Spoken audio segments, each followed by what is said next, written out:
नमस्कार साथियों, rise with SICS के ऑफिशियल यूट्यूब चैनल पर एक बार फिर से आप सभी का बहुत बहुत स्वागत है। कॉम्पिटिटिव एग्ज़ाम के पॉइंट ऑफ व्यू से आज की क्लास आपके लिए बहुत ज़्यादा इंपॉर्टेंट होने वाली है। क्लास स्टार्ट होने से पहले मैं आपको बता दूं कि क्लास के जो बेसिक कॉन्सेप्ट है उनको आप थोड़ा ध्यान से समझना। इसके बाद जो क्वेश्चन हम लोग प्रैक्टिस करने वाले हैं उनके हो सके तो आप स्पीड बढ़ा लेना, पर कॉन्सेप्ट जो उन्हें पूरा ध्यान से समझना और सुनना एक बार। आज की क्लास जो होने वाली है वो पैरा जंबल है। पैरा जंबल के बहुत सारे क्वेश्चन अभी एग्जाम्स में पूछे जा रहे हैं।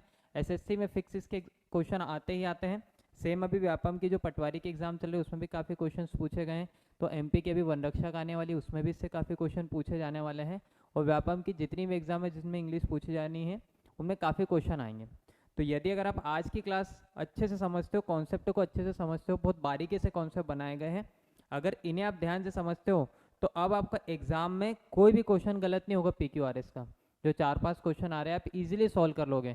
इनमें हम कुछ बेसिक कॉन्सेप्ट लगाएंगे, ग्रामर के बेसिक कॉन्सेप्ट कौन कौन से यूज़ में आते हैं। दूसरा हम कुछ ट्रिक्स भी लगाएंगे कि डायरेक्ट आप ट्रिक्स का यूज़ करके कैसे क्वेश्चन सॉल्व कर सकते हो। तो दोनों का मिक्स करके हम लोग क्वेश्चन को बनाएंगे, देखेंगे कैसे कैसे आप सॉल्व करते हो। तो बिना टाइम गवाए हम लोग आज की क्लास स्टार्ट करते हैं। और क्लास स्टार्ट होने से पहले एक बार फिर मैं आपको बता देता हूँ कि कॉन्सेप्ट को ध्यान से समझना। इसके बाद जो प्रैक्टिस के क्वेश्चंस इसमें लगे हुए हैं उन्हें आप चाहो तो स्पीड बढ़ा के देख सकते हो, पर कॉन्सेप्ट अच्छे से समझना है आपको। ठीक है, इतनी बात क्लियर है। और जिन लोगों ने अभी तक हमारा चैनल लाइक नहीं किया, सब्सक्राइब नहीं किया, वो जल्दी से चैनल सब्सक्राइब कर लो, ताकि आगे इन फ्यूचर जब भी कोई वीडियो आता है तो आपको नोटिफिकेशन मिल जाए और तुरंत से आप वो वीडियो देख के अपने एग्जाम में नंबर स्कोर ज़्यादा से ज़्यादा कर सको। तो चलिए आज शुरू करते हैं हम लोग। हमारा सबसे पहले बेसिक समझते हैं कि PQRS होता क्या है। देखो, सबसे पहले तो मैं आपको ये बताता हूँ PQRS होता क्या है ना। PQRS पैरा जंबल होता क्या है। तो पैरा जंबल में क्या होता है, इधर देखो। पैरा जंबल में आपके पास अलग अलग कैटेगरी के क्वेश्चन पूछे जाते हैं। एक तो आपके पास एक P लिखा होगा, एक Q लिखा होगा, एक R और S, ये 4 सेंटेंस लिखे हैं। इन 4 सेंटेंस का अरेंजमेंट ठीक नहीं है, तो आपको क्या करना है, आपको बनाना है इनका मीनिंगफुल अरेंजमेंट। क्या करना है आपको, इनका मीनिंगफुल अरेंजमेंट करना है ना।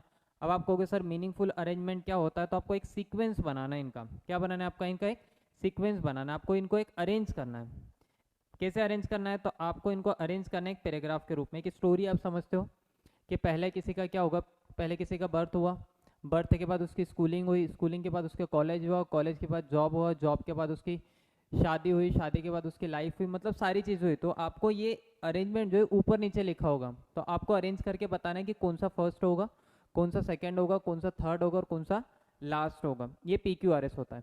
इसमें एक और चीज़ होती है कि आपका स्टार्टिंग का जो सेंटेंस होता है, स्टार्टिंग का जो सेंटेंस होगा वो फिक्स होगा, और आपका एंडिंग का जो सेंटेंस होगा वो भी फिक्स होगा। बीच में आपके पास 4 सेंटेंस लिखे होंगे। बीच में आपके पास कितने सेंटेंस लिखे होंगे, 4 सेंटेंस PQRS लिखे होंगे। अब आपको ये अरेंज करना है कि अगर ये फर्स्ट सेंटेंस है तो सेकंड कौन सा होगा, उसके बाद थर्ड कौन सा होगा, फिर उसके बाद फोर्थ कौन सा होगा, और ये जो एंड है इससे पहले वाला सेंटेंस कौन सा होगा। ये आपको अरेंज करना होता है। तो ये 2 तरीके से आपके क्वेश्चन जो है वो आपके SSC और व्यापम के एग्जाम में पूछे जा रहे हैं। बैंकिंग एग्जाम में क्या होता है, तो बैंकिंग एग्जाम में आपके एक से ज़्यादा, मतलब आपके 5 से ज़्यादा सेंटेंस लिखे होते हैं। आपके इसमें मल्टीपल क्वेश्चन सेंटेंस लिखे होंगे, 5, 6, 7 जितने भी हो सकते हैं, ABCDEFG इस टाइप से लिखे होते हैं। और उसमें ये पूछा जाता है कि इनमें से फर्स्ट क्या होगा, सेकंड क्या होगा। तो बैंकिंग एग्जाम में रीअरेंजमेंट को लेकर मल्टीपल क्वेश्चंस पूछे जाते हैं। लेकिन SSC और व्यापम की बात करेंगे तो एक पैसेज पे एक क्वेश्चन पूछा जाएगा और वो इन चारों का अरेंजमेंट पूछते हैं।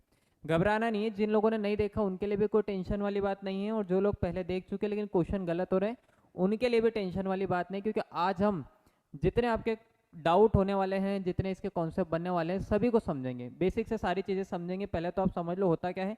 तो आपको मीनिंगफुल अरेंजमेंट करना है एक पैराग्राफ का। इसमें आपको ये देखना है कि कौन सा सेंटेंस पहला होगा, कौन सा दूसरा होगा, कौन सा उसका नेक्स्ट होगा, कौन सा लास्ट होगा, ये सारी चीज़ें देखना है। तो एक तो 4 सेंटेंस लिखे होंगे, इनको अरेंज करना है।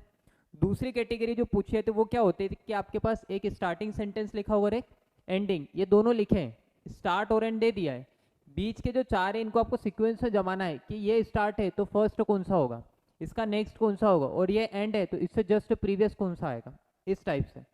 बाकी ये कॉन्सेप्ट जो होता है ये बैंकिंग में पूछा जाता है। ये वाले जो पैटर्न लिखा है ये बैंकिंग में पूछा जाता है ना, स्टेट लेवल के एग्जाम में और SSC में इस पैटर्न के क्वेश्चंस पूछे नहीं जाते हैं।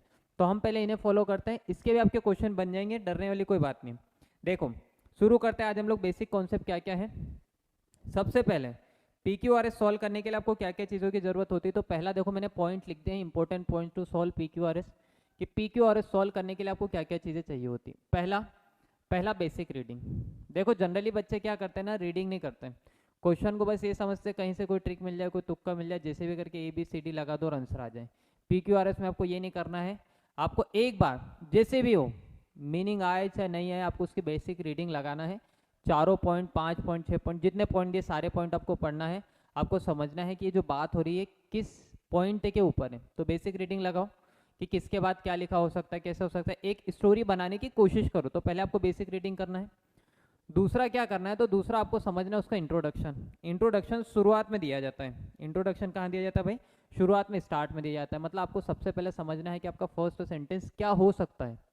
जो भी आपके पास सेंटेंस लिखे उनमें फर्स्ट सेंटेंस क्या हो सकता है। तो देखो फर्स्ट सेंटेंस क्या होगा, तो फर्स्ट सेंटेंस वहाँ वो होगा जहाँ पे क्या लिखा होगा, कोई ना कोई नाम। क्या लिखा होगा आपके पास, कोई ना कोई नाम लिखा होगा। ठीक है, नाम नहीं तो नाम क्या होता है, तो आपने कहा सर कोई भी नाम होता है तो वो क्या कहलाता है, नाउन कहलाता है। नाम जो होगा ना वो लिविंग का भी हो सकता है और नॉन लिविंग का भी। जैसे मैं किसी व्यक्ति की बात करता हूँ, मैंने कहा भाई धर्मेंद्र, तो धर्मेंद्र कोई पर्सन है ना, ठीक है पर्सन है, तो आपने कहा सर वो नाम हो गया किसी पर्सन का। मैं कहूँ भाई कार, तो कार एक नॉन लिविंग है लेकिन किसी वस्तु का तो नाम है ना। तो आपने कहा सर सबसे पहले आपको समझना इंट्रोडक्शन, फर्स्ट सेंटेंस में क्या क्या हो सकता है वो मैं बताता हूँ। तो जहाँ आपका कोई नाम लिखा हो वो आपका फर्स्ट सेंटेंस हो सकता है। नाम को हम लोग क्या कहते हैं, तो आपने कहा सर नेमिंग वर्ड ही तो नाउन कहलाते हैं। नेमिंग वर्ड दुनिया में जिस भी चीज़ को नाम दिया वो सारे के सारे क्या नाउन है। तो फर्स्ट सेंटेंस वो होगा जहाँ पे कोई ना कोई क्या लिखा हो, आपका नाउन लिखा हो। क्या लिखा हो, नाउन लिखा हो। नाउन नहीं तो जो आपके पास सेंटेंस लिखे ना, उनको अरेंज करने पे जो पैसेज बनेगा उसका टाइटल होगा। क्या होगा भाई, उसका टाइटल होगा। अगला देखो, अगले में देखो आपके पास और क्या हो सकता है। आपको ना नाम दिख रहा है, ना नाउन दिख रहा है, ना टाइटल दिख रहा है। तो आप क्या देखो कि ये जो 4-5 पॉइंट लिखे हैं, इन 4-5 पॉइंट में किस मुद्दे के ऊपर, किस टॉपिक के ऊपर बात हो रही है, आइडिया क्या है उसका। तो आपको आइडिया ऑफ पैसेज या आइडिया ऑफ सेंटेंसेस देखना है कि इनमें किस बात को लेके बात हो रही है। अगली बात देखो, अगर ये भी नहीं आपको समझ में आ रहा, ना नाम मिल रहा है, ना नाउन मिल रहा है, ना टाइटल निकाल पा रहे हो, तो आप ये देखो कि जो भी सेंटेंस होगा वो किसी से रिलेट नहीं करेगा, वो अपने आप में स्वतंत्र होगा। वो अपने आप में क्या होगा, स्वतंत्र होगा। उससे पहले की कोई बात आपके पास होगी नहीं, तो वहीं से शुरुआत हुई है, तो वो सेंटेंस अपने आप में स्वतंत्र होगा और उसके बाद कहानी जुड़ना शुरू होगी। उसके बाद 1 से 2, 2 से 3 ऐसे जुड़ेगी।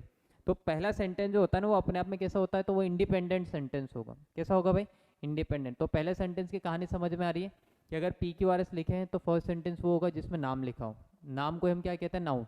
तो आपको अगर सर उसमें नाउन लिखा होगा, नाउन नहीं तो पूरा जो आपके पास पूरी डिटेल लिखी है उसका क्या होगा, टाइटल। टाइटल नहीं तो पूरे जो पैसेज लिखा, पूरे जो सेंटेंस लिखे उनका क्या होगा, आइडिया। ये भी नहीं आपको पता चल रहा है तो आपको होगा सर वो इंडिपेंडेंट मतलब स्वतंत्र सेंटेंस होगा, उसका किसी से कोई लेना देना नहीं होगा। ठीक है, अब आप जानते हो कि सेंटेंस क्या होता है। इसमें एक और बात ध्यान रख लो कि सेंटेंस जो होता है वो अरेंजमेंट के हिसाब से चलता है। और अरेंजमेंट मतलब पहले क्या लिखा जाता है, सब्जेक्ट।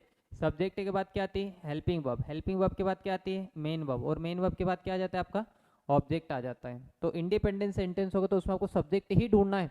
और सब्जेक्ट कौन होता है, आपका नाउन। कौन होता है, नाउन। ये नाउन को रिप्लेस करने वाला वर्ड प्रोनाउन होगा, तो आपको इस टाइप से ढूंढना है। तो पहला जो सेंटेंस होगा वो वहाँ पे जो पहला सेंटेंस होता है वहाँ या तो सब्जेक्ट लिखा होगा, और सब्जेक्ट नहीं तो आप कह दो नाउन, दोनों एक ही बात है। एक इतनी बात समझ में आ रही है आपको कि पहला सेंटेंस क्या हो सकता है, ये आपको एक क्लू ढूंढना है।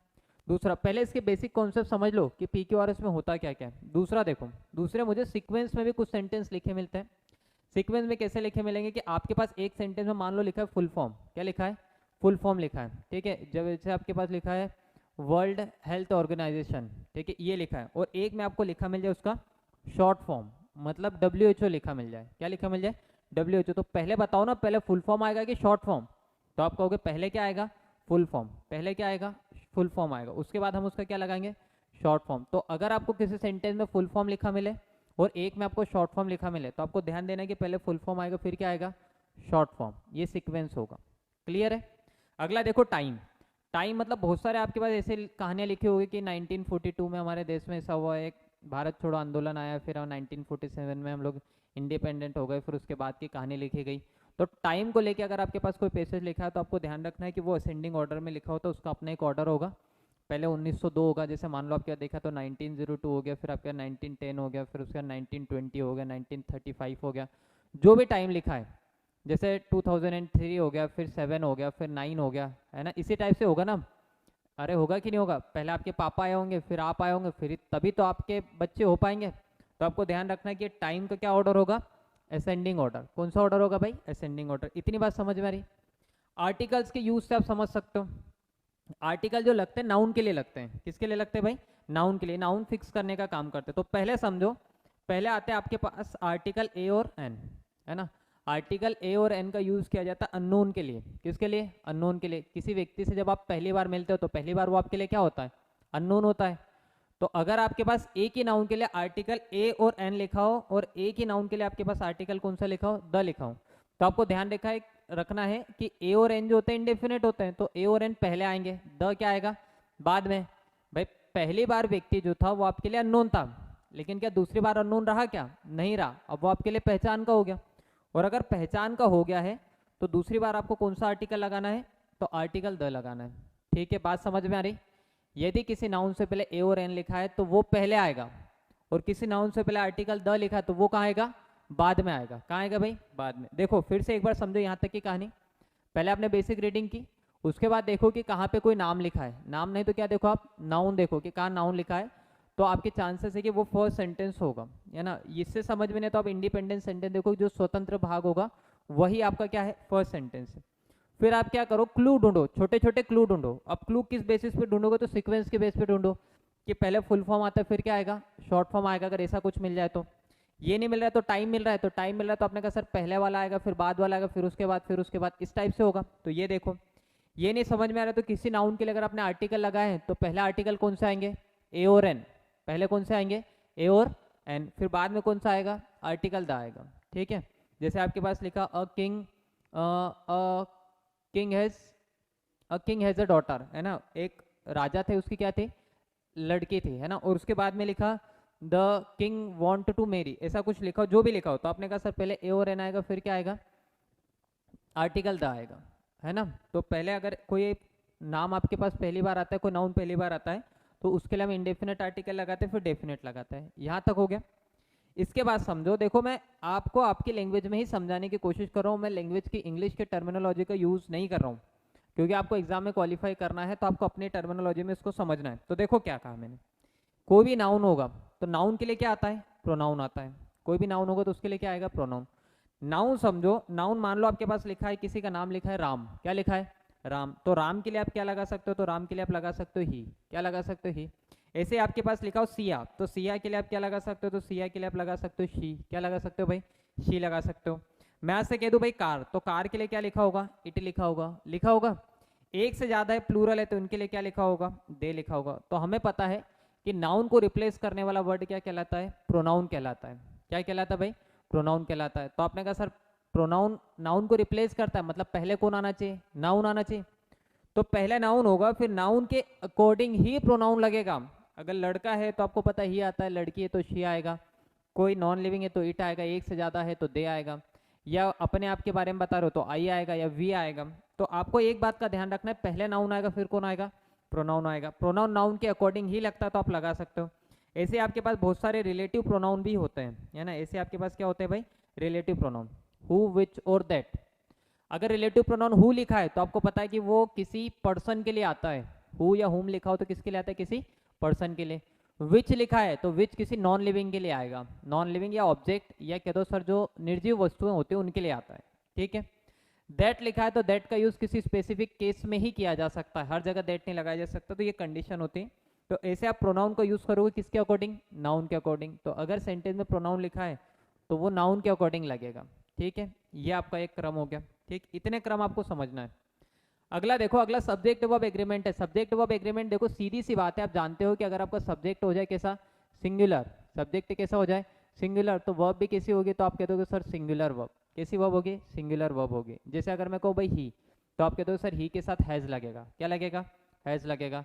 लेकिन अगर मैं कह दूँ भाई दे, क्या कह दूँ मैं, दे, तो दे के बाद क्या लगेगा, दे मतलब वे, एक से ज्यादा हुए, तो इसके साथ क्या लग जाएगा, हैव, क्या लग जाएगा, हैव लग जाएगा। तो आपको इतना ध्यान रखना है सब्जेक्ट वर्ब एग्रीमेंट में कि अगर सब्जेक्ट सिंगुलर है तो वर्ब भी क्या होगी, सिंगुलर। लेकिन अगर आपका सब्जेक्ट कैसा हो जाए, प्लूरल, अगर आपका सब्जेक्ट कैसा हो जाए, प्लूरल, तो फिर वर्ब भी कैसी हो जाएगी, प्लूरल वर्ब। कैसी वर्ब हो जाएगी भाई? Plural verb. बात समझ में आ रही है?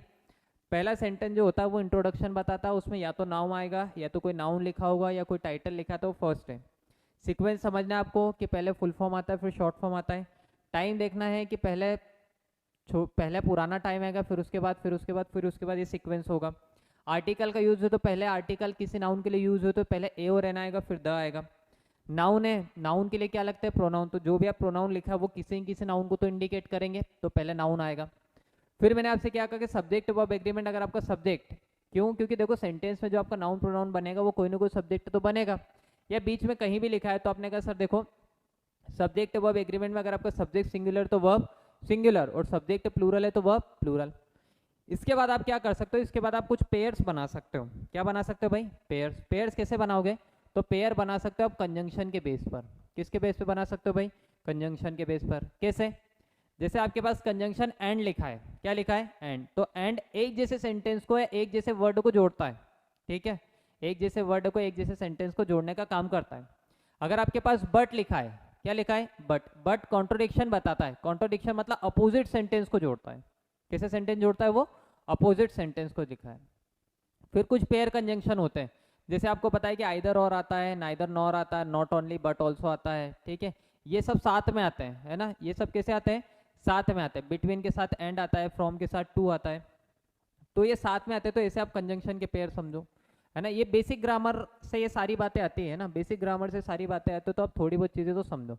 फिर आप प्रीपोजिशन से देखोगे तो आपको पता है कि अगर प्रीपोजिशन लिखा है तो इसके बाद मुझे ऑब्जेक्टिव केस चाहिए। क्या चाहिए भाई? इसके बाद ऑब्जेक्टिव केस चाहिए। तो प्रीपोजिशन के बाद देखो अगर लास्ट में कोई सेंटेंस एंड हो रहा है और वहां पे प्रीपोजिशन लिखिए तो अब आपको उसका ऑब्जेक्ट चाहिए होता है, मतलब नाउन प्रोनाउन जो ऑब्जेक्टिव केस बनेंगे वो ढूंढना होता है। ये बेसिक क्लासेस जो होती है ना ग्रामर की, फाउंडेशन जो क्लास होती है उसमें सारी चीज़ें कवर अप होती हैं, पर अभी आपके पेपर है तो आप डायरेक्ट समझो क्या क्या कर सकते हो।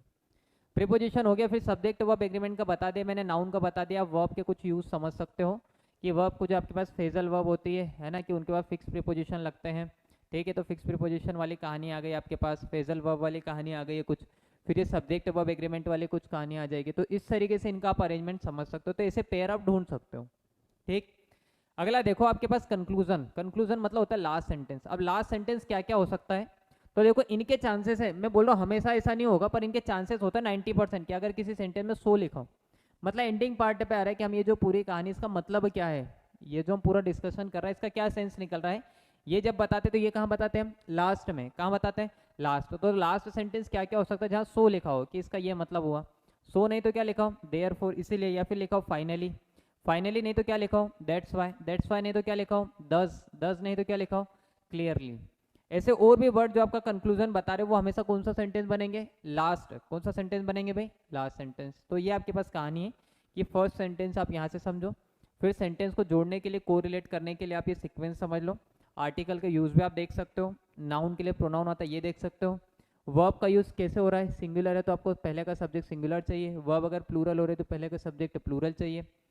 कुछ पेयर्स आप सकते हो, कंजंक्शन के पेयर समझ सकते हो, प्रीपोजिशन के पेयर समझ सकते हो, वर्ब के पेयर समझ सकते हो।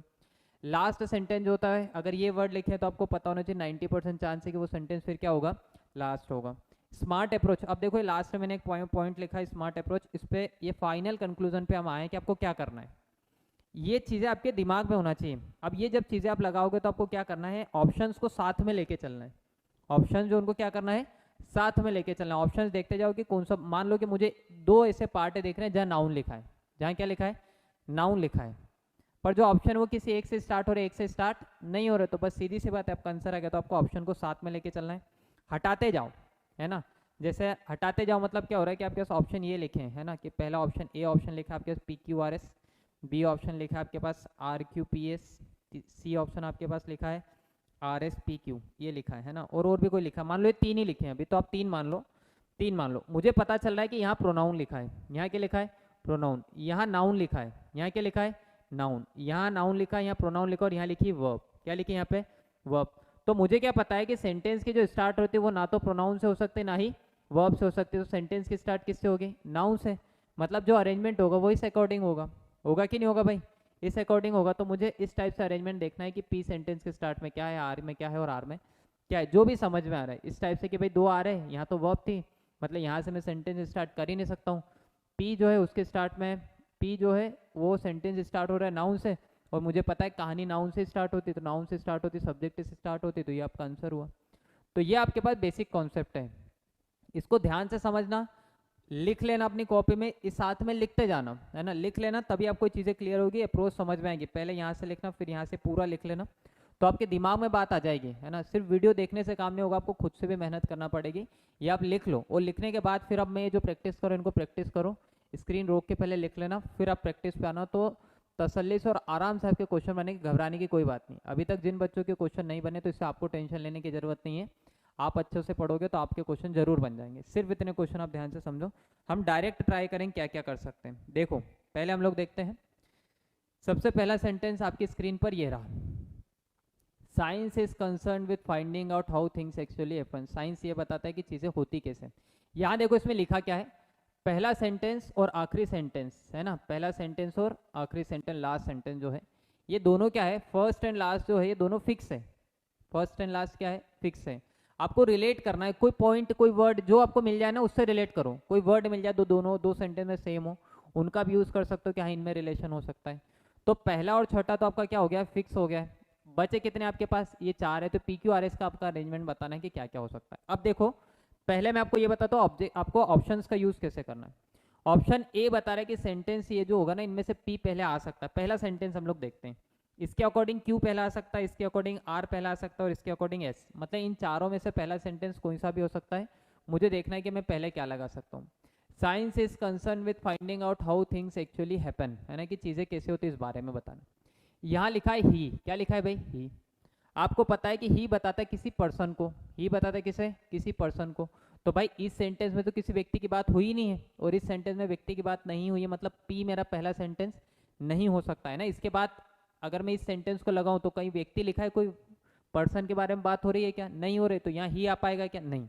अगर ही पहला सेंटेंस नहीं हो सकता मतलब मेरा ए ऑप्शन तो नहीं हुआ। एलिमिनेट कैसे करना ये मैं आपको बता रहा हूँ, ए ऑप्शन नहीं हो सकता, मतलब आपके ऑप्शन इन तीनों में से कोई से एक होंगे। Science is concern with finding out things how things actually happen, चीज़ें कैसे होती है इस बारे में। नेक्स्ट देखो, दिस डिड नॉट एग्री। अब मैंने आपको क्या कहा कि आपको क्या करना है कि आपकी कैजुअल रीडिंग होना चाहिए। It does not mean laying down principle as to how they ought to happen. आपको पढ़ना है ना, मुझे तो पता है इसमें से डायरेक्ट क्या लगाना है, पर डायरेक्ट मैं आपको अभी बता दूंगा, पर क्या आपको एग्जाम में पता है क्या, नहीं। तो एग्जाम में तो आपको रीड ही करना, पर कुछ लोग डायरेक्ट में डायरेक्ट आ जाओ पॉइंट पे कैसे है, तो आपको कैसे पता चल रहा है वहाँ की ये तो मैंने पढ़ा है, मैंने बनाया है, तो मुझे पता है। तो पहले आप क्या करो, इसकी बेसिक रीडिंग लगाओ। नेक्स्ट है, this did not agree with the views of most learn man of that time. उस समय के जो लोग थे उन लोग वो लोग इस बात से एग्री नहीं थे। तो कौन सी बात, तो पता नहीं है, मतलब ये भी आपका पहला सेंटेंस नहीं हो सकता, तो आर मेरा पहला सेंटेंस नहीं हो सकता। ये जो sentence it does not mean, इसका मतलब ये नहीं, तो कौन सी बात का मतलब, तो आप कह दो ये भी नहीं पहला हो सकता, तो मेरे हिसाब से तो ये भी हट गया, पर फिर भी मैं एक बार चेक करता हूँ। अगला देखो, यहाँ देखो पहले सेंटेंस में क्या लिखा है, science is concern with finding out how things actually happen. The most famous example of this concern, ठीक है। अब यहाँ देखो ये वर्ड रिलेट कर रहे हैं कि नहीं कर रहे हैं, मतलब एक बात मेरे समझ में आ रही है कि पहला जो सेंटेंस लिखा है इससे अगर मुझे रिलेट करना है तो इससे कौन सा पार्ट रिलेट होगा, एस वाला। तो पहले क्या आना चाहिए, एस। एस कौन से ऑप्शन में पहला आ रहा है भाई, क्या यहाँ एस पहला है क्या, नहीं है, तो ये ऑप्शन से बाहर। क्या यहाँ एस पहला है क्या, नहीं, मतलब ये भी ऑप्शन से बाहर। क्या यहाँ एस पहला है क्या, नहीं है, मतलब ये भी बाहर। तो आपका आंसर कौन सा आया, तो आपका आंसर होगा एस क्यू पी आर। क्या आंसर होगा भाई, एस क्यू पी आर। देखो रिलेट करते हैं, ये एस हो गया, गैलीलियो की डिस्कवरी फॉलिंग बॉडीज, है ना, कि पिंड जो गिरते हैं उसके बारे में आपने पढ़ा ही होगा, साइंस फिजिक्स आपने थोड़ा बहुत पढ़ा होगा। तो एस के बाद है क्यू है, it does not mean laying down principle as how they ought to happen, कि कैसे होते इस बारे में बताया था। इसके बाद है P, it show that a light object fall to the ground as same rate as the heavy object, जैसे हैवी गिरते वैसे ही लाइट भी गिरते, मतलब कम वेट वाले, है ना। नेक्स्ट है आपके बाद, इसके बाद क्या लिखा है आपके पास, इसके बाद लिखा आर, है ना, this did not agree with the views of most learn. बहुत सारे लोग जो उस टाइम के थे वो इस बात से एग्री नहीं थे, बट गैलीलियो, लेकिन अब देखो यहाँ देखो, और मैं आपको इसके जैसे हिंट समझना है तो देखो समझो, लास्ट पार्ट के स्टार्ट में क्या लिखा है, बट। बट क्या होता है, कंजंक्शन होता है, क्या होता है, कंजंक्शन। और बट क्या बताता है, कॉन्ट्रोडिक्शन को, मतलब अपोजिट सेंटेंस को जोड़ता है। कैसे सेंटेंस को जोड़ता है, अपोजिट को। और यहाँ पे अगर ये सेंटेंस पॉजिटिव है ना, तो इससे पहले वाला सेंटेंस कहीं ना कहीं नेगेटिव बात बता रहा होगा, इससे अपोजिट बात बता रहा होगा, तो इससे अपोजिट बात देखो, यहाँ देखो लिखा है this did not agree with the views. मतलब आपको एक बात पता चल गया कि अगर ये बट लिखा है यहाँ पॉजिटिव बात है, तो इससे पहले वाला जो सेंटेंस होगा उसमें कहीं ना कहीं नेगेटिव होना चाहिए, तो नेगेटिव होने के लिए मुझे एक बात पता चले सर लास्ट में आर आना चाहिए, क्या आना चाहिए, आर। तो मेरे पास देखो इन सेंटेंस में आर कहाँ है, तो यहाँ आर नहीं है, मतलब ये ऑप्शन में एलिमिनेट कर सकता था। ठीक है, तो हमारा यहाँ पे तो डायरेक्ट आंसर आ गया कि सर कंसर्न से रिलेट करना था। इसमें कंसर्न यहाँ लिखा है, मतलब पहला क्या आएगा, एस। और एस पहला सेंटेंस हो, ऐसा कितनी जगह लिखा है, सिर्फ एक जगह, तो यही मेरा आंसर होगा। क्लियर है, कर लोगे इसे। चलो अगले सेंटेंस पे चलते हैं हम लोग, नेक्स्ट क्वेश्चन देखते हैं। नेक्स्ट क्वेश्चन ये रहा, मेरी चूज टू स्टडी फिजिक्स, है ना, मेरी चूज टू स्टडी फिजिक्स, उसने क्या पढ़ना चूज किया है, फिजिक्स पढ़ना चूज किया है। ठीक है, अगला पहले इनकी बेसिक रीडिंग लगाओ, that investigate the four force at work, है ना। तो यहाँ पे आपने फिजिक्स के इन्वेस्टिगेशन तो कुछ ऐसा है नहीं, इन द यूनिवर्स, उसमें पूरी दुनिया में फिजिक्स ऐसा कुछ नहीं है। Which is branch of science, भाई फिजिक्स क्या है, फिजिक्स क्या है, तो फिजिक्स ब्रांच की क्या है, ब्रांच है किसकी, साइंस की। देखो यहाँ समझो फिजिक्स अपने आप में एक नॉन लिविंग है, क्या है ये, नॉन लिविंग। और यहाँ देखो ये लिखा है रिलेटिव प्रोनाउन, क्या लिखा है, रिलेटिव प्रोनाउन। रिलेटिव प्रोनाउन से पहले जो भी नाउन या प्रोनाउन आता है वो इसी के बारे में बताता है। और ये विच लिखा है, विच लगता है नॉन लिविंग के लिए, मतलब इससे पहले जो भी सेंटेंस होगा उसके एंड में कोई ना कोई नॉन लिविंग चीज़ आना चाहिए। ठीक है, इन सेंटेंस में अगर आप देखोगे तो यहाँ पे आपकी चीज़ें हैं, पर यहाँ देखो फिजिक्स के बारे में कहा गया है कि physics which is a branch of science, physics जो कि क्या है, साइंस की क्या है, एक ब्रांच है। तो मेरे हिसाब से पहला सेंटेंस होना चाहिए आर। कितनी जगह आर लिखा है, तो आप कहोगे सिर्फ एक ही जगह आर लिखा है, तो एक ही जगह आर लिखा है, मतलब यही तो आंसर हुआ, यही क्या हुआ आपका आंसर। और भी आप आगे पढ़ना चाहो तो पढ़ सकते हो, both on a large scale as in the solar system. ठीक है, अगर आप और आगे देखो, और on a small scale as in atoms, देखो यहाँ देखो, यहाँ पे लिखा आपके लार्ज स्केल, और यहाँ पे क्या लिखा है आपके स्मॉल स्केल, मतलब ये दोनों सेंटेंस क्या आना चाहिए, साथ में आना चाहिए। मतलब अगर ये लास्ट है तो इससे पहले क्या आना चाहिए, एस।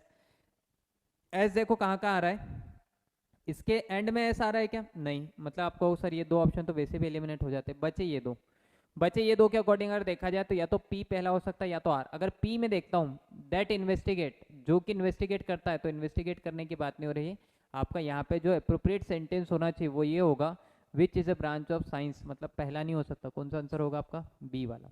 ठीक है, इस टाइप से आपको थोड़ा समझना है, थोड़े से हिंट जो छोटे छोटे हिंट दिए हुए हैं, ग्रामेटिकली यूज करो, मीनिंग नहीं अगर आपको क्लियर हो रहा है तो आप ग्रामेटिकली हिंट का यूज करो तो बन जाएंगे। नेक्स्ट देखते हैं अगला सेंटेंस। अगला लिखा है, a proposal has been made, एक प्रपोजल बनाया गया। तो सबसे पहली बात तो ये कि प्रपोजल क्या था, है ना, तो आपको पता है कि मेड ऑफ या मेड टू से आप वर्ब को जोड़ना पड़ेगा, कि वर्ब का थर्ड फॉर्म लिख ही दिया है, तो इसके बाद जो भी लगाओगे आपको इन्फिनेटिव टू से जोड़ना पड़ेगा। तो देखो मेड टूरिस्ट, तो आपने कहा सर ये तो आ नहीं सकता। अगला लिखो, to trim the horns of rhinos, horns का मतलब होता है सींग, और रिनोस का मतलब तो आप जानते हो गेंडे होते हैं, है ना। और यहाँ पे डिस्करेज पोचर्स, मतलब कि उनके सींगों को क्या किया गया है, ट्रिम किया गया है ना, कट किया गया है, ताकि जो शिकारी होते हैं ना वो थोड़े से भटक जाए, है ना, उनको भटकाने के लिए ऐसा किया गया है। तो एक प्रपोजल बनाया गया है कि जो आपके पास गेंडे हैं, जो भी आपके पास जहाँ भी जूम है, कि उनके जो सिंग है उनको थोड़ा सा क्या कर दो, आप ट्रिम कर दो, ताकि शिकारी नहीं आ पाए। ठीक है, तो ये मेरे हिसाब से प्रपोजल हो सकता है, पहली बात तो ये। यहाँ देखो कंजंक्शन लिखा है एंड, एंड लिखा है, मतलब इससे पहले कुछ ना कुछ तो जुड़ना चाहिए, मतलब ये मेरा पहला सेंटेंस नहीं हो सकता, कौन सा, आर। तो आर वाले जितने ऑप्शन है सब हटा दो, आर वाले जितने ऑप्शन है वो सब क्या कर दो, आप हटा दो। आर वाले कितने ऑप्शन थे, वो एक था तो वो हट गया। देखो यहाँ लिखा है, ये लास्ट जो सेंटेंस लिखा है, हैव बीन ट्रिम्ड, क्या लिखा है भाई, have been trimmed, have verb है, वर्ब से पहले मुझे चाहिए सब्जेक्ट, और हैव से पहले मुझे चाहिए प्लूरल सब्जेक्ट। कैसा सब्जेक्ट चाहिए, प्लूरल। देखो जरा लास्ट में कहाँ का प्लूरल सब्जेक्ट लिखा है, क्या यहाँ सब्जेक्ट है क्या, नहीं, मतलब लास्ट नहीं हो सकता। यहाँ पे लिखा है डिस्करेज पोचर्स, लिखा है हैव बीन ट्रिम, क्या आपको पोचर्स को ट्रिम करने की जरूरत है क्या, नहीं, ट्रिम किसको करना है, हॉर्न्स को, मतलब ये मेरा लास्ट सेंटेंस नहीं हो सकता, तो ये भी लास्ट नहीं हो सकता। ठीक है, न क्यू हो सकता है ना ही आर हो सकता है। यहाँ पे लिखा है tourist with continue to visiting park has been trim, क्या पार्क को आपको ट्रिम करना है क्या, नहीं, तो ये भी आपका लास्ट नहीं हो सकता है। तो आपको ट्रिम करना एनिमल्स हॉर्न्स, यही तो ट्रिम करना है। तो आपको एक बात पता चल गया है कि ये मेरा लास्ट होना चाहिए, क्योंकि ये वर्ब लिखी है वो प्लूरल वर्ब है। ट्रिम किसे कर रहे हो आप, तो एनिमल्स हॉर्न्स, इसे आप ट्रिम करो, मतलब मेरा लास्ट एस होना चाहिए। तो पहले देखो एस कहाँ कहाँ लास्ट में, ये तो मैंने ऑप्शन से हटा दिया क्योंकि एंड लिखा था तो इससे पहले कुछ जुड़ना था, मतलब ये ऑप्शन हो नहीं सकता। और एस देखो, एस लास्ट में यहाँ लिखा है, अब तो मेरे पास सीधा सा आंसर आ गया। देखो ये मेरा ऑप्शन हो नहीं सकता था, ये दो ऑप्शन में से कुछ एक हो सकता था, पर मुझे इससे क्लियर हो गया, तो मैंने आंसर कौन सा लगाया भाई, सी वाला। बहुत सारे पॉइंट है इसमें, ऐसा एक पॉइंट नहीं है। आपके पास क्लियरिटी आपको समझ में है कि सर आर से स्टार्ट नहीं हो रहा है, तो आपका सेंटेंस या तो एस से होगा, या तो क्यू से, या तो पी से। एस से मैं कर सकता हूँ, क्यू से कर सकता हूँ, पी से कर नहीं सकता हूँ कि प्रपोजल जो है वो किसी चीज़ के लिए बनाया गया, टूरिज्म आते रहे इस बात के लिए। तो या तो ये होगा या तो ये होगा, ठीक है। तो यहाँ के सी रिनोज वंस द एनिमल सॉन्ग्स, ठीक है, कि लोग देखने आएंगे क्या, कब देखने आएंगे क्या, ये बात कब पूछी जाएगी, तो जब आप उसको क्या कर दोगे, आप उसके हॉर्न्स को ट्रिम कर दोगे। तो ये पहला पॉइंट होगा, मतलब मेरी जो बात है वो क्यू से स्टार्ट होना चाहिए। तो पॉइंट आपको बहुत सारे मिलेंगे, बस सिर्फ इतनी सी बात है कि आपको सुकून से 30 सेकंड में इसको पढ़ना है। सुकून से 30 सेकंड तक पढ़ो। आप 5 सेकंड में पढ़ लेते हो, क्या कर लोगे भाई, 5 सेकंड में वैसे ही सॉल्व नहीं होगा, तुक्का ही लगाना पड़ेगा। तो तुक्का क्यों लगाना है, अगर तुम्हें सॉल्व भी करना है तो 30 सेकंड 25 सेकंड का टाइम दो, इतने में सॉल्व हो जाएगा, आराम से होगा और अच्छे से होगा। चलो अगला देखते हैं। नेक्स्ट है विथ अ लिटिल कजलिंग। कजलिंग मतलब होता है आपस में कुछ बातचीत करना, है ना। थोड़ी बातचीत के बाद क्या हुआ, वॉज मूव्ड, है ना, कि कोई चीज थी वो मूव कर गई। तो कौन मूव कर गया, पता नहीं, इस बात से तो कहीं स्टार्ट नहीं हो रहा, तो मतलब ये मेरा पहला सेंटेंस नहीं हो सकता, मतलब पी पहले पे नहीं आ सकता। कहीं ऑप्शन अगर पी लिखा है तो पी तो लिखा ही नहीं। देखो पहले पे क्या क्या आ सकता है ना, पहले पे आपका क्या क्या आ सकता है, तो देखो या तो एस आएगा या तो आर आएगा। पी और क्यू पहले पे हो ही नहीं सकते, पी और क्यू पहले पे नहीं हो सकते। क्यों नहीं हो सकते, क्योंकि आपका ऑप्शन ही स्टार्ट नहीं हो रहा है। तो आपका स्टार्ट कहाँ से हो रहा है, या तो एस से या तो आर से। तो एस और आर देखा जाए, विद द लिटिल कजलिंग मतलब थोड़ी बातचीत के बाद, द फ्रेंडली लेपर्ड, ठीक है, लेपर्ड के बारे में बात हो रही है। At the corner, at the corner कौन, कॉर्नर पे कौन और किसके बारे में, तो आप ये कह दोगे सर मेरा जो सेंटेंस है ये इनकम्प्लीट बता रहा है, मतलब एस से शुरुआत नहीं हो सकती, है ना। यहाँ पे देखो ये आपके पास लिखा है किसके बारे में बात हो रही है, ठीक है, लेपर्ड के बारे में बात हो रही है। मतलब मेरी जो कहानी शुरू होना चाहिए वो आर से होना चाहिए, तो आर से होना चाहिए, मतलब पहला मेरा ऑप्शन नहीं हो सकता। दूसरा हो सकता है आर से होना चाहिए, मतलब ये भी ऑप्शन नहीं हो सकता। और एक कौन सा हो सकता है आपका, डी वाला हो सकता है, या तो बी होगा या तो डी होगा। दोनों हम लोग पढ़ते हैं।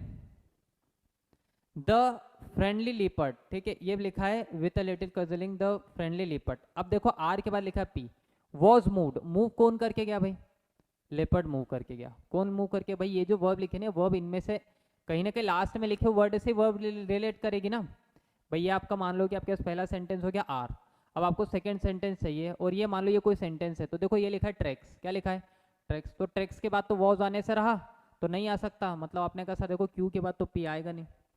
Eight the same of his cage, ठीक है, ये तो किसी चीज के बारे में बता रहा, मतलब इसके बाद भी नहीं आ सकता, तो इसके बाद मुझे क्या चाहिए, वर्ब चाहिए। क्या चाहिए, वर्ब। और लेपर्ड कहना क्या है, सिंगुलर है, मतलब वर्ब कैसे चाहिए आपको, सिंगुलर वर्ब। अच्छा ये बताओ, ये जो बचे हुए 3 ऑप्शन है इसमें आपको सिंगुलर वर्ब कहाँ दिखाई दे रही है, तो मुझे सिंगुलर वर्ब यहाँ दिखाई दे रही है। मतलब मुझे वो ऑप्शन देखना है जहाँ आर के बाद क्या लिखा हो, पी लिखा हो। आर के बाद क्या लिखा हो, सॉरी, हाँ आर के बाद क्या लिखा हो आपका, पी लिखा हो। तो आर के बाद पी, देखो आर के बाद यहाँ क्या लिखा है, एस लिखा है ना। आर के बाद क्या लिखा है, एस लिखा है, जबकि मुझे चाहिए क्या, पी चाहिए। और पी कौन से ऑप्शन है, बी ऑप्शन में, तो बी आपका आंसर होगा, आर पी एस क्यू, ठीक है। देखो मैं उन लोगों के लिए बता रहा हूँ जो लोग अभी लैंग्वेज को उस लेवल तक पढ़ नहीं पाए, सीख नहीं पाए, पर एग्जाम में क्वेश्चन आए जा रहे हैं, तो कैसे कर सकते हैं। तो बेसिक ग्रामर का भी अगर आपको नॉलेज है, वर्ड के बहुत ज़्यादा मीनिंग नहीं भी पता है, तब भी आप इजीली कर सकते हो PQRS में। डरने की बात नहीं, बस आपको बेसिक रीडिंग करना है और थोड़ी सी ग्रामर रिलेट करना है, तो बन जाएंगे, ठीक है। चलो हो जाएगा ये। चलो अगले क्वेश्चन पे आते हैं हम लोग। नेक्स्ट क्वेश्चन रहा, नेक्स्ट क्वेश्चन पढ़ो जरा यार भाई, देखो क्या लिखा है। मॉडर्न इंडस्ट्रियलाइज कम्युनिटीज़, ठीक है, मॉडर्न इंडस्ट्रियलाइज कम्युनिटीज़ के बारे में कोई बात हो रही है। ये आपके पास अगर आप देखोगे ना, तो मॉडर्न इंडस्ट्रियलाइज कम्युनिटीज़ के बारे में अगर आप बात करोगे, तो आप कहोगे सर ये जो भी बन रहा है ना, ये प्लूरल सब्जेक्ट बन रहा है। क्या बन रहा है भाई, प्लूरल सब्जेक्ट। तो अगर ये प्लूरल सब्जेक्ट है, तो इसके बाद मुझे प्लूरल हेल्पिंग वर्ब चाहिए। क्या चाहिए भाई, plural helping verb. Modern industrialise communities and the rich glow of health which comes, तो आप कहोगे सर ये इससे रिलेट हो नहीं सकता कि विच आर और बाद में वर्ब का फर्स्ट फॉर्म है, तो इससे मैं पी को रिलेट नहीं कर सकता, मतलब पी मेरा पहला ऑप्शन नहीं हो सकता। पी कहीं पहला लिखा, चलो पी तो लिखा ही नहीं, मुझे ऑप्शन के हिसाब से चलना है। तो पहले पे आपका क्या क्या आ सकता है, तो इन 3 के हिसाब से पहले पे क्यू होना चाहिए, और आखिरी वाले के हिसाब से आप पहले पे क्या आना चाहिए, आर होना चाहिए। तो देखते हैं हम लोग क्यू और आर में क्या लिखा है। विच नेचर गिव्स, विच नेचर गिव्स, तो ये तो कम्युनिटीज के बारे में बात हो रही है, विच कहाँ से आ गया, है ना, विच कहाँ से आ गया भाई, विच इसको तो रिलेट ही नहीं कर रहा, और अगर इसको रिलेट नहीं करा मतलब आर पहले पे नहीं हो सकता। और आर पहले पे नहीं हो सकता, मतलब डी ऑप्शन तो हो ही नहीं सकता। मतलब मेरा पहला सेंटेंस अब फिक्स हो गया कि पहला सेंटेंस कौन सा होगा, क्यू वाला होगा, क्योंकि बाकी जो ऑप्शन उनमें क्यू ही पहला है। तो पहला सेंटेंस कौन सा हो गया मेरा, क्यू हो गया। Have lost touch with soil, है ना, सॉइल से उनका टच क्या हो गया, चले गया। एंड डू नॉट एक्सपीरियंस, है ना, और यहाँ देखो विच नेचर गिव्स, तो नेचर तुम्हें क्या देता है, and do not experience that Joy, है ना, वह जॉय, है ना, खुशी जो कौन देता है, नेचर। तो आपको सर ये जो जॉय है ना, ये इसकी इन्फॉर्मेशन है। मतलब मुझे एक और एक पॉइंट हिंट मिल गया कि एस के बाद क्या आना चाहिए, आर आना चाहिए। एस के बाद क्या आना चाहिए भाई, आर आना चाहिए। तो पहला तो मुझे पता चल गया कि देखो पहला मेरा क्यू होगा, और एक और हिंट मिल गया कि एस के बाद क्या आना चाहिए, आर आना चाहिए। देखो अब पहला क्यू इन तीनों जगह लिखा है, एस के बाद आर कितनी जगह लिखा है, तो एस के बाद आर यहाँ लिखा है। एस के बाद क्या यहाँ आर लिखा है क्या, नहीं, मतलब ये ऑप्शन नहीं हो सकता। एस के बाद आर चाहिए मुझे, एस के बाद क्या चाहिए, आर, मतलब ये ऑप्शन भी नहीं हो सकता। तो मेरा ऑप्शन कौन सा हुआ, फर्स्ट वाला, ए ऑप्शन मेरा आंसर होगा। ठीक है, ए ऑप्शन मेरा क्या होगा भाई, आंसर होगा। ऐसे आप निकाल सकते हो हिंट निकाल के, आपको सारे सेंटेंस पढ़ने की भी कोई जरूरत नहीं।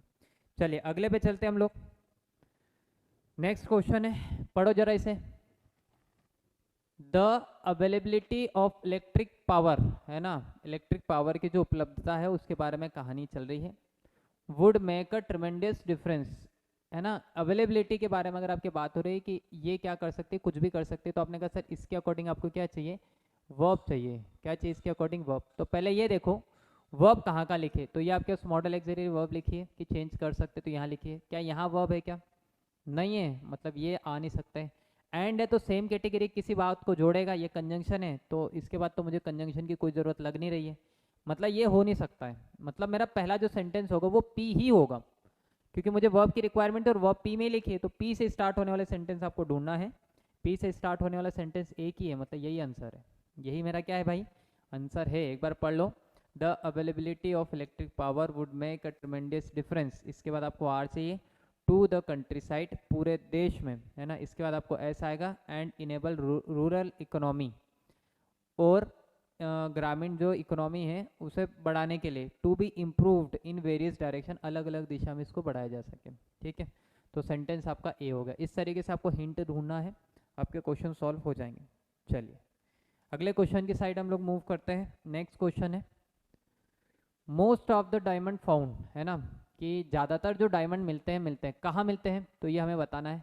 Are high enough to allow, इसके बारे में बात ही नहीं हो रही, पहले बात तो ये हो रही है कि मिलते कहाँ हैं, फाउंड मिलते कहाँ हैं। Where the pressure and temperature, है ना, प्रेशर और टेम्परेचर के बारे में कुछ बात हो रही है, जहाँ पर प्रेशर और टेम्परेचर हो, एक ये हो सकता है।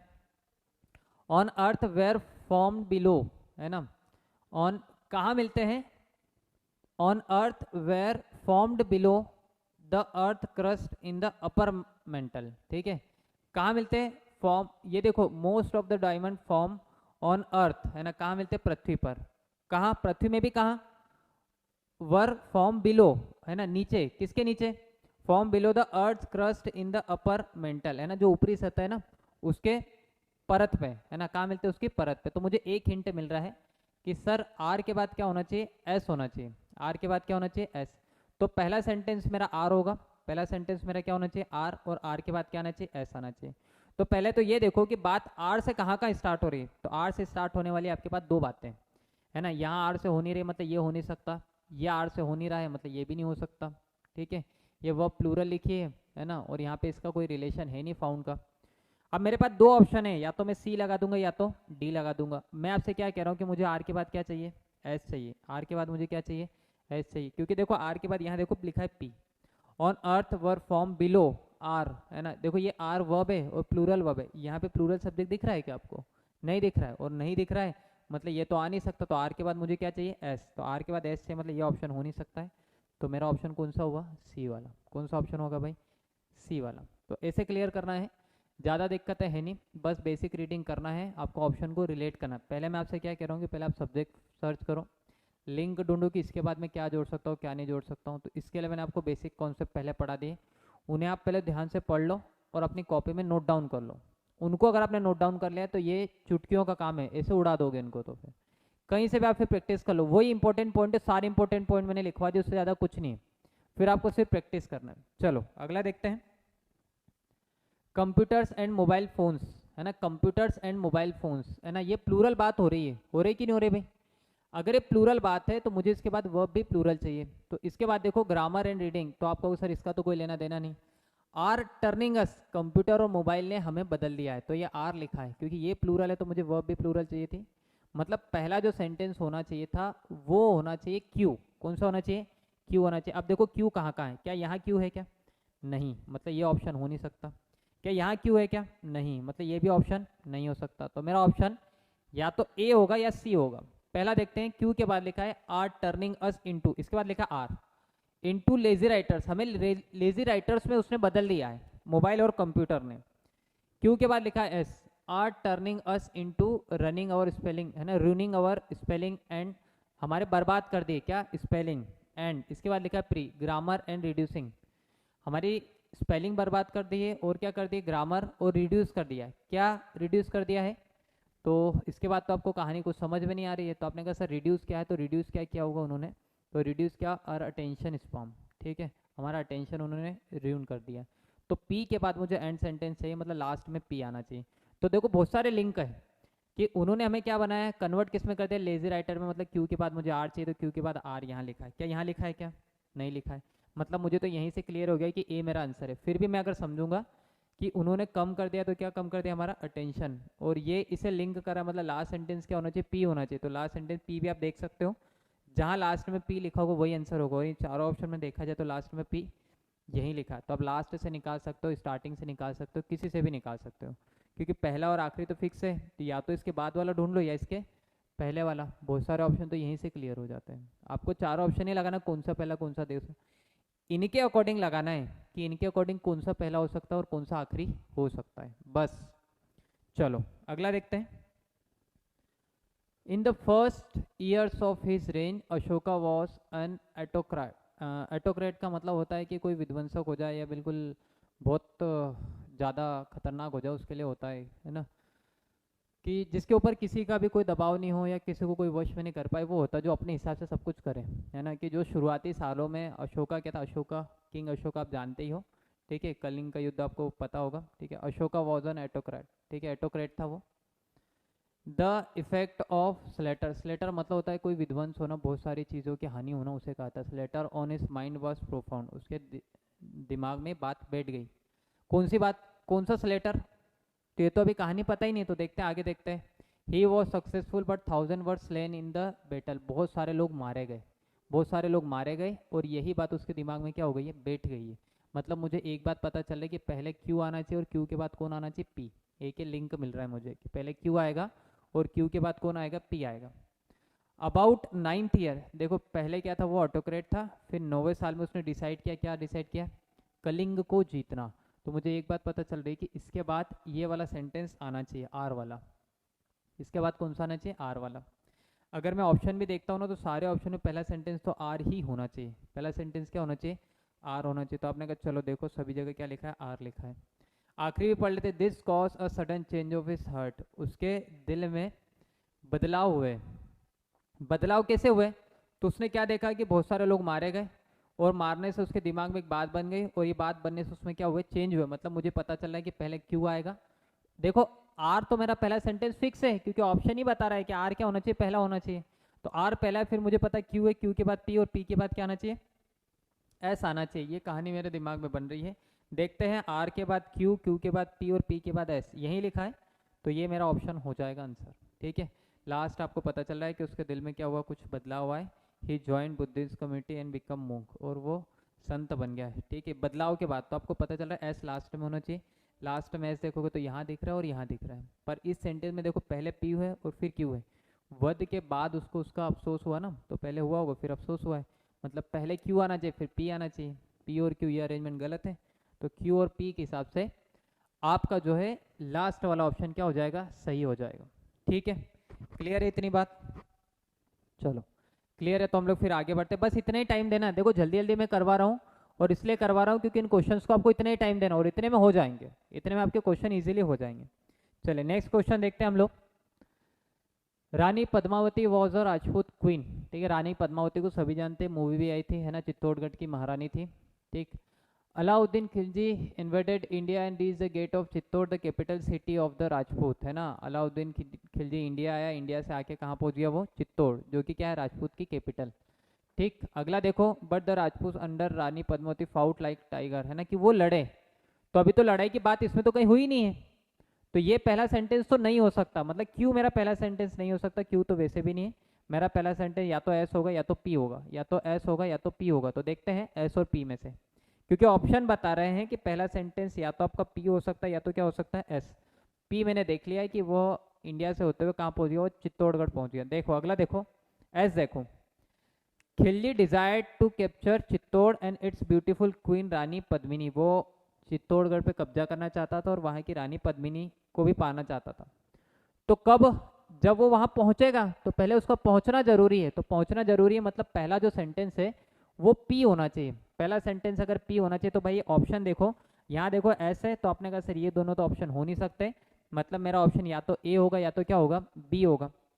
ए वाला ऑप्शन देखो, ए वाला ऑप्शन देखते हैं कि खिलजी वहाँ पहुँचा but Rani Rajput under Rani Padmini fought like tiger, कि टाइगर की तरह लड़े। तो अभी तो लड़ाई शुरू नहीं हुई है ना, अभी लड़ाई शुरू हुई है क्या, नहीं हुई है। चलो ये वाला देखते हैं, खिलजी डिजायर, देखो वहाँ पहुँचा और किस लिए पहुँचा, तो चित्तौड़ पे कब्जा करने के लिए। चित्तौड़ पहुँचा और किस लिए पहुँचा, चित्तौड़ पे कब्जा करने की। लड़ाई तो बाद में होगी ना भाई, लड़ाई बाद में होगी, मतलब एस पहले आना चाहिए और क्यू बाद में आना चाहिए। तो एस पहले आना चाहिए, क्यू बाद में आना चाहिए। तो आप यहाँ पे कह सकते हो कि सर आपका आंसर क्यू पहले नहीं आ सकता, मतलब ए आंसर नहीं हो सकता। मेरा आंसर कौन सा होगा भाई, बी वाला। कौन सा होगा, बी वाला। ध्यान से समझो, अपनी भाषा में समझो, अपनी बात में समझो, चीज़ें क्लियर होने लगेगी। चलो अगला देखते हैं, अगला सेंटेंस है। अब आपके पास देखो ना, फर्स्ट और लास्ट वाला कॉन्सेप्ट नहीं है कि पहला फिक्स आखिरी फिक्स। अब आपके पास है कि पी क्यू आर से 4 ऑप्शन है, इनमें से आपको देखना है कि पहला कौन सा आएगा, दूसरा अपने हिसाब से पहला दूसरा तीसरा चौथा सब लगाना है। अब इसमें कुछ नहीं लिखा है, मोस्ट ऑफ देम, उनमें से कई, किन में से पता नहीं, मतलब पी मेरा पहला सेंटेंस नहीं हो सकता। क्रूड मिनरल्स, मैंने आपको क्या बताया कि आपको ढूंढना या तो सब्जेक्ट, और सब्जेक्ट नहीं तो क्या ढूंढना है आपको, नाउन। कहाँ का नजर आ रहा है, तो पहले नाउन देख लो। तो क्रूड मिनरल्स एक नाउन है। इट इज, ये एक प्रोनाउन है, और प्रोनाउन रिफर करता है किसको, नाउन को, है ना। प्रोनाउन रिफर करेगा किसको, रिप्लेस करता है नाउन को, तो नाउन के बारे में ही तो बताएगा। तो ये भी मेरा पहला सेंटेंस नहीं हो सकता क्योंकि इसमें नाउन नहीं आ रहा है। सच, इस प्रकार के हाइड्रोकार्बन्स, इस प्रकार के हाइड्रोकार्बन, और सच जो होता है ना मैक्सिमम सेंटेंस में लास्ट में आता है। कहाँ आता है भाई, लास्ट में आता है। तो लास्ट में अगर आता है तो मेरे दिमाग में एक मोटी मोटी बात बन रही है कि पहला सेंटेंस होना चाहिए क्यू। क्या होना चाहिए, क्यू। देखो कितने ऑप्शन है जहाँ क्यू पहला है, क्यू पहला है। तो देखो क्यू पहला होने के लिए मेरा ऑप्शन या तो डी हो सकता है या तो क्या हो सकता है, ए हो सकता है। इसमें पी आ रहा है और पी तो आपका नाउन है ही नहीं, तो आपने कहा सर ये दोनों ऑप्शन तो हट गए। तो पहला ऑप्शन मेरा या तो ए होगा या तो डी होगा। अब मैं आपसे दूसरी बात क्या कह रहा हूँ कि सच होने के मैक्सिमम चांसेस होते हैं कि लास्ट में आए, तो एस लास्ट में होना चाहिए, तो यहाँ एस लास्ट में लिखा है। यहाँ देखो तो यहाँ भी एस क्या है, लास्ट में। मतलब दो बातें तो मेरी हो गई कि पहले क्यू आएगा और लास्ट में क्या आएगा, एस आएगा।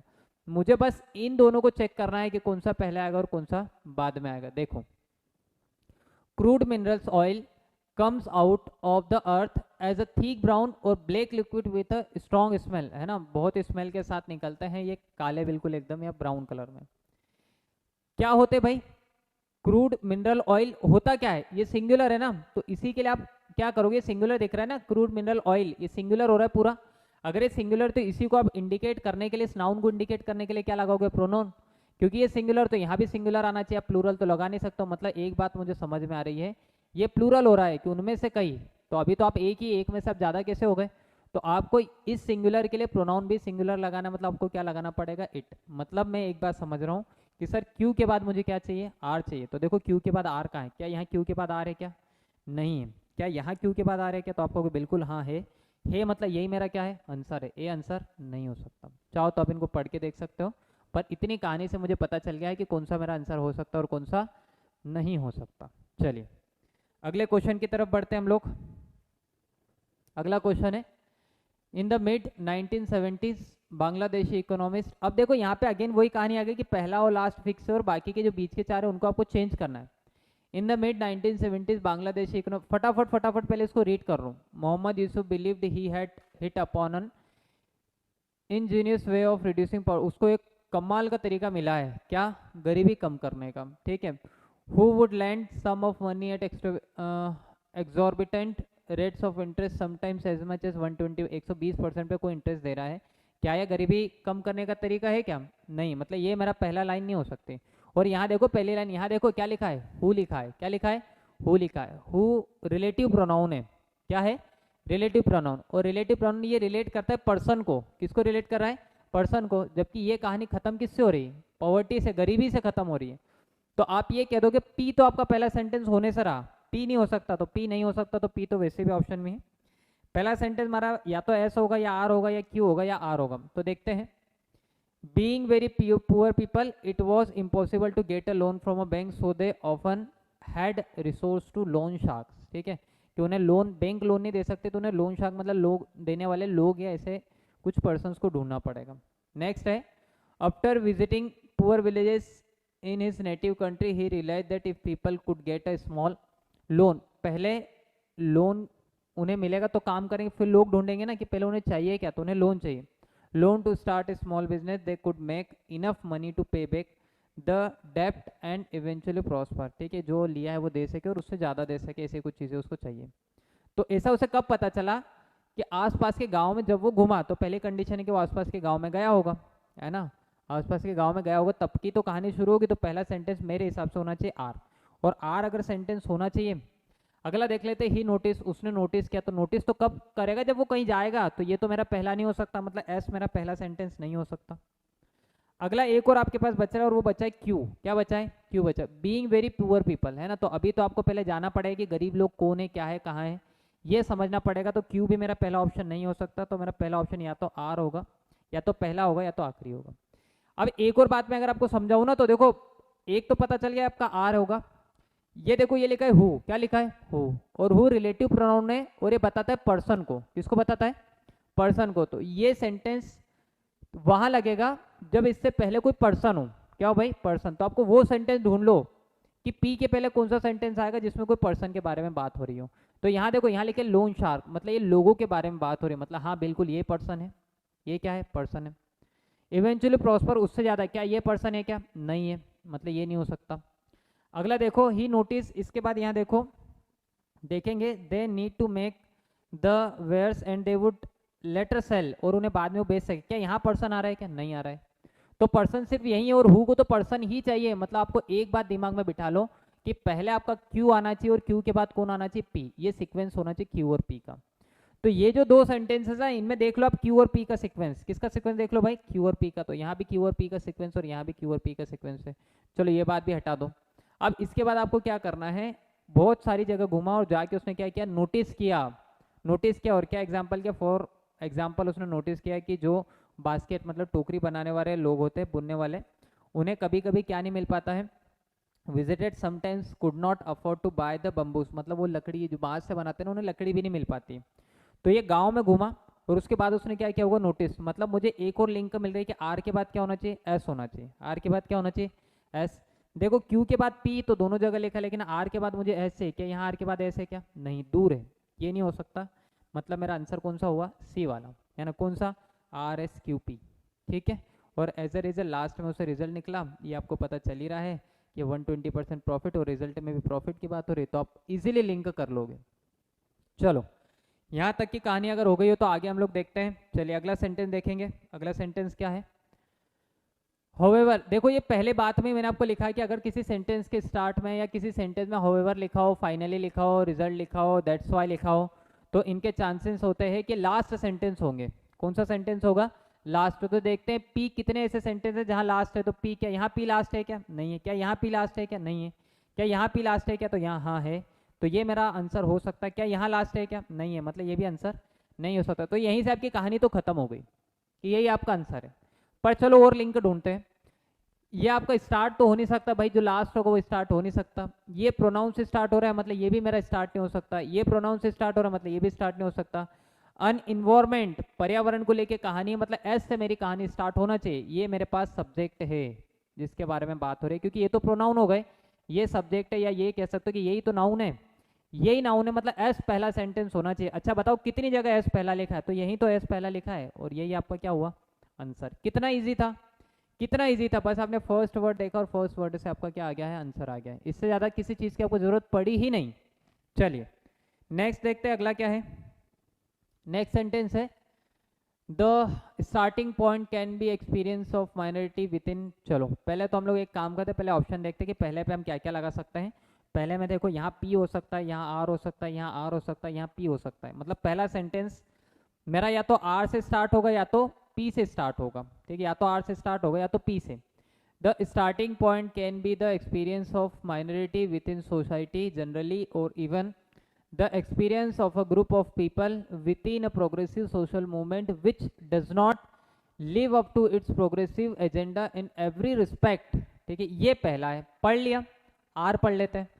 the starting point of social criticism can be very different and the difference form of, हट जाता हूँ मैं थोड़ा, and the different forms of socialism never has a mandatory on social criticism। तो पहले आपका स्टार्टिंग पॉइंट है कि सोशल क्रिटिसाइज्म मतलब सामाजिक आलोचना से शुरुआत होती है। मतलब मेरे दिमाग में बात आ गई कि आर पहला होना चाहिए, तो आर पहला हो। ऐसा कितनी जगह लिखा है, तो यहाँ ये पी पहला हो नहीं सकता, हम लोगों ने निकाल लिया है, आर पहला होगा। लास्ट पॉइंट भी देख लो ना, इसमें मुझे हिंट ही मिल गई है। इसमें क्या लिखा है, नेवरदलेस। नेवरदलेस मतलब एस लास्ट होना चाहिए, तो एस लास्ट होना चाहिए। इसका भी एस लास्ट है, इसका भी एस लास्ट है। चलो ये भी लास्ट फिक्स हो गया है ना, एस मिल गया मुझे, तो ये लास्ट है। अगला देखते हैं, अगला मुझे इससे लिंक जोड़ना है। तो आर भाई सोशल क्रिटिसिज्म की बात हो रही है, तो सोशल क्रिटिसिज्म की बात इसके बाद और कहाँ हुई है, within postmodernism a grand unifying theory no longer seems possible, this does not execute the possibility of the necessity of dialogue. ठीक है, तो ये कहानी इसके बाद तो नहीं आ सकती, मुझे पहले इसे क्या करना पड़ेगा, डिस्क्राइब। और इसे डिस्क्राइब किया कहाँ पे, पी सेंटेंस में। आर को डिस्क्राइब कहाँ किया है, पी में। तो मुझे आर के बाद क्या चाहिए, पी चाहिए, है ना। आर के बाद क्या चाहिए, पी। आर के बाद पी, पी के बाद क्यू, क्योंकि एस मेरा लास्ट है। तो आंसर कौन सा हो जाएगा आपका, पी वाला। भाई दो ऑप्शन बचे थे, आर को डिस्क्राइब हमने किया पी में, तो आर के बाद पी आना चाहिए, तो पहले पी आएगा, फिर उसके बाद हम किसी बात पे आएंगे और लास्ट में हमें कोई रिजल्ट मिलेगा। तो इस हिसाब से आपका आंसर हो गया बी वाला। ठीक है, थोड़ी बहुत चीज़ें आपको बेसिकली पढ़ना है, बाकी बन जाएंगे। तो अच्छे लेवल के क्वेश्चन हो गए, ऐसा नहीं कि बहुत आसान आसान है, कुछ अच्छे लेवल के भी हैं, पढ़ोगे तो आप बन जाएंगे। और इतना लेवल अगर आप पढ़ लोगे तो बेसिक क्वेश्चन तो वैसे ही आप निकाल लोगे फिर। चलो अगला देखते हैं। नेक्स्ट क्वेश्चन है when the game of life is finally over. Finally over लिखा है, ये मैं आपको बता चुका हूँ कि अगर वर्ड फाइनली आता है तो ये लास्ट कंक्लूजन बताता है, मतलब पी लास्ट होना चाहिए। कितने ऑप्शन है जहाँ पी लास्ट आ रहा है, तो पी लास्ट यहाँ आ रहा है, यहाँ आ रहा है क्या, यहाँ आ रहा है क्या, नहीं, क्या यहाँ आ रहा है क्या, नहीं। मतलब ये दो तो मेरा ऑप्शन से बाहर हो गए, बचे कितने ऑप्शन, दो option. Finally over there is no second chance to correct our errors. ठीक है, ये तो लास्ट हो गया। अब देखो स्टार्ट किससे कर सकते हो, या तो आप आर से या तो क्यू से। अब दोनों समझ लो आपको कौन सा पहला होना चाहिए। Time is the greater equaliser of all mankind, time offers opportunity but demands a sense of regard. तो मुझे पहले क्या चाहिए कि पहले ये बताना पड़ेगा कि टाइम है क्या, है ना। तो पहले क्यू आना चाहिए, फिर आर आना चाहिए। तो पहले आपका आना चाहिए क्यू, पहले कौन आना चाहिए, क्यू आना चाहिए। आर उसके बाद आएगा, आर पहले नहीं आ सकता। तो आर पहले नहीं आ सकता, मतलब ये आंसर नहीं होगा। आंसर मेरा होगा कौन सा, क्यू वाला, है ना, कि time offers, time is a greater equaliser of all mankind. उसके बाद लिखा it has taken away the best and the rest of us without regards of either. और इस रिगार्ड्स की बात हो रही है तो इसे लिंक यहाँ करोगे। Time offers opportunity but demands a sense of regard. ठीक है, when the game of life is finally, finally last हो जाना चाहिए। तो आपका आंसर हो गया ए, क्यू एस आर पी। तो आई होप मैंने आपको पी क्यू आर एस के कॉन्सेप्ट बताए हैं, उन्हें आप अच्छे से पढ़ोगे, उसके बाद क्वेश्चन प्रैक्टिस करोगे। क्वेश्चन प्रैक्टिस करने में आपको ग्रामर का नॉलेज हो तो आपके बहुत सारे आंसर आ सकते हैं। बेसिक आपकी रीडिंग अच्छी होना चाहिए, तो आज बहुत अच्छी नहीं हो, बस आपको मिनिमम अंडरस्टैंडिंग भी अगर होगी, ग्रामर अगर आपकी अच्छी है तो आप क्वेश्चन सॉल्व कर जाओगे। घबराने की कोई बात नहीं कि इंग्लिश नहीं आ रही तो पी क्यू आर एस कैसे सॉल्व होगा, ईजिली हो जाएगा। थोड़ी ग्रामर हो और थोड़ी आपकी रीडिंग हो, अगर इतनी चीज़ें हैं तो आप 100% P Q R S solve कर लोगे। और बेसिक कॉन्सेप्ट मैं आपको बता चुका हूँ स्टार्ट में। वीडियो का जो स्टार्टिंग पार्ट है उसे आप ध्यान से पढ़ो, ध्यान से समझो, उसके बाद क्वेश्चन जो उसके लिए आप चाहो तो अपनी स्पीड, आपका जो यूट्यूब पे स्पीड कम ज़्यादा करने का पार्ट है तो आप चाहो तो वहाँ स्पीड बढ़ा के देख सकते हो, पर ज़रूरत पड़ेगी नहीं, क्योंकि मैंने खुद आपको जल्दी जल्दी सॉल्व करवाया ताकि आपका टाइम एग्जाम में कैसे कर पाओ। देखो यहाँ मैं इस क्वेश्चन को 2 मिनट में बता सकता हूँ, पर एग्जाम में अगर आप 2 मिनट करने लग गए तो क्या आप एक पेपर क्वालिफाई कर पाओगे, नहीं। तो मैंने उसी तरीके से आपको बताया जिस तरीके से आप 30 सेकंड या 40 सेकंड या 20 सेकंड में क्वेश्चन को सॉल्व कर पाओ। तो अगर आप ऐसे पढ़ते हो तो पी क्यू आर एस आपके इजीली सॉल्व हो जाएंगे। मैंने पी क्यू आर एस को लैंग्वेज की बजाय आपकी भाषा में समझाना ज़्यादा बेहतर समझा, क्योंकि बहुत सारे बच्चे हैं पी क्यू आर एस तो पहले भी पढ़ा था पर एग्जाम में क्वेश्चन नहीं कर पाए, क्योंकि वो लैंग्वेज की तरफ पढ़ रहे थे। मैंने इसे थोड़ा सा अलग करके आपकी लैंग्वेज में से कन्वर्ट किया है कि हम क्या कर सकते हैं, हम कैसे रिलेट कर सकते हैं, उन बातों को समझा और उसके बेसिस पे ये बनाया है। अच्छे से पढ़ो, कोई डाउट हो तो कमेंट करो, कोई और आपके अगर क्वेश्चन हो तो वो भी आप कमेंट करो। नेक्स्ट टॉपिक क्या पढ़ना चाहिए, पढ़ना है आपको, क्या पढ़ा सकते हैं, क्या बेहतर हो सकता है वो बताओ। और अगर आपको कुछ लगता है तो आप बिल्कुल कमेंट कीजिए। और इसी तरह के अपडेट के लिए, इसी तरह के टॉपिक्स के वीडियो के लिए चैनल्स को आप लाइक कर लीजिए, सब्सक्राइब कर लीजिए, ताकि आपको जल्दी से जल्दी टॉपिक मिलते रहे, आप पढ़ते रहे और जल्दी से जल्दी आपका सिलेक्शन हो सके। तब तक के लिए थैंक यू सो मच।